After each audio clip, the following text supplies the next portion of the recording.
Yun, magandang umaga sa inyong lahat mga kabida. Ito, mag-harvest po sila ng Shout out isda sa ano. dito sa pinagtatrabahoan ko. Natanggalan po siya ng tubig. Tapos yung mga balat, yan ang gamit nila. Water pump po mga kabida. Natanggalan niya ng dahon. Tilapia po yung kukunin natin mga kabida. Kukunin pala nila. Hindi ako pwedeng lumusong. Kapoy mo eh. Yun o. Yes! May nakuha na kaagad mga kabida. Oh. Agad ko namang kinuha. Oh, pinakita sa inyo mga kabida. Yun, ito na po yung unang nakuha nila mga kabida. Oh. Saling kaagad ni Guwapo. Nice! Yun.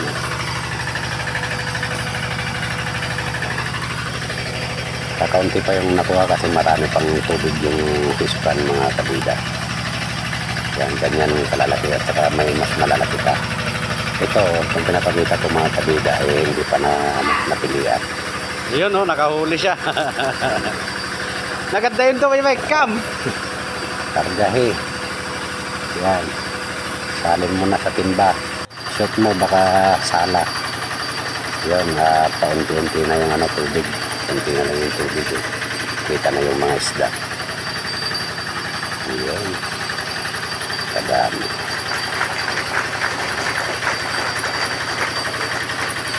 Malalim din po ito mga kabida. Mga nasa 6 feet po yung lalim ng fish pan na to.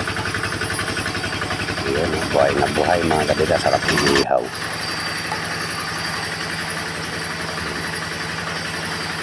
Yan talagang pwede nang damputin kasi maliit na yung tubig.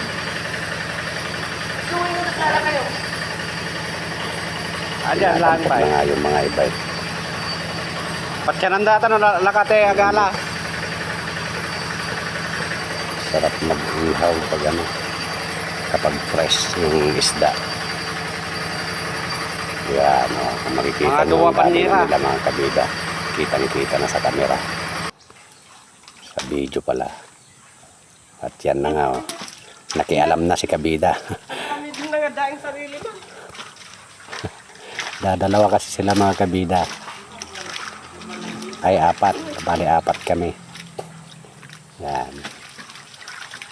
Hop, shoot mo, kabida.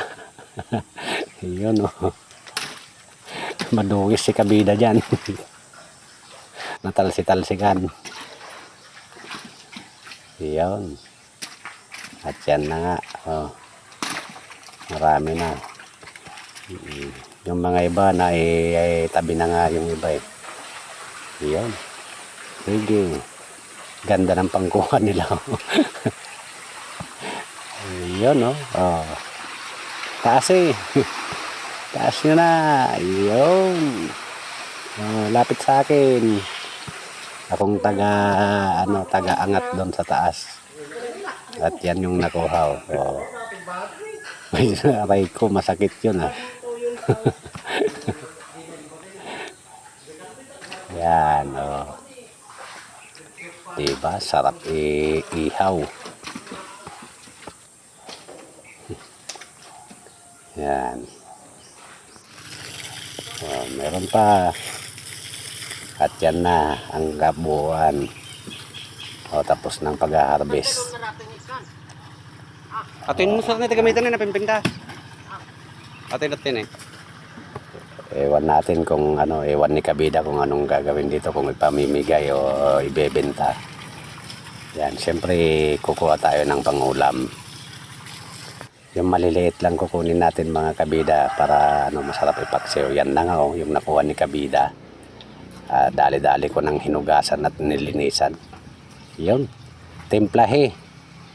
Templahe kabida. Yan, paksiw pong luto niyan mga kabida. Oh. Paksiw ng isang Ilocano, hindi hinahaluan ng tubig. Luya, sibuyas, bawang, paminta, tsaka suka lang po mga kabida. tsaka bitchin. Yan. Yan na, sinalang na ni kabida. O, antayin na lang natin na maluto. Yun. Saksak mo na kabida para maluto na. Ay, nakalimutan pala yung bitchin. Yun. Tama na, magagalit sila. Yun, no?